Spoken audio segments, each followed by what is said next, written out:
Are you up for collective quickying? We're told without labor unions, workers would be forced to work long hours in squalid, unsafe conditions for almost no pay. Sorry, but the Harry Potter books are a lot closer to reality than that. Labor unions actually go back to feudalist times, as mercantilist guilds enjoyed monopoly power over their trade, granted to them by monarchs. It was about cutting out the competition, nothing more. Now, there were issues in the 19th century that workers banded together to fix, but these were really free market mutual aid societies the government actually fought. Look at how people blamed the Ludlow massacre on the Pinkertons when it was really the National Guard. But that's nothing like what we call unions today, which came about in the 1930s. No, it's good old mercantilism again. Union membership is required in many states. It's gone from something government fought to something government monopolized, to the detriment of workers.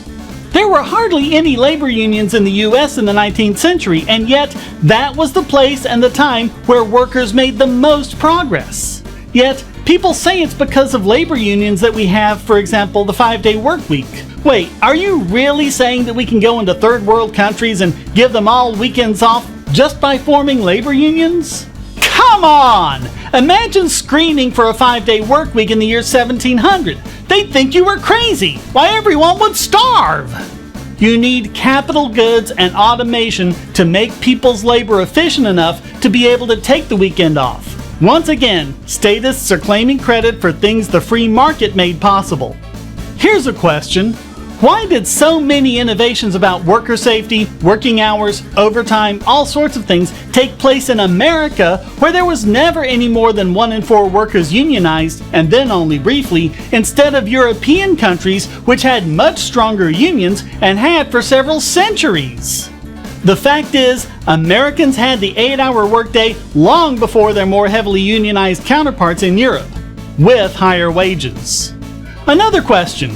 Why is the trend for workers to leave unions? Why is it so difficult for unions to get members from states that don't require them to join a union? Here's an uncomfortable fact. Labor unions all over the world have gotten weaker in the last 20 years, but during that same time, global poverty has been cut in half. This correlates with economic freedom, not unions. People should absolutely be free to organize, but they should not be given special privileges by government. Workers benefit in spite of mercantilist unions, not because of them.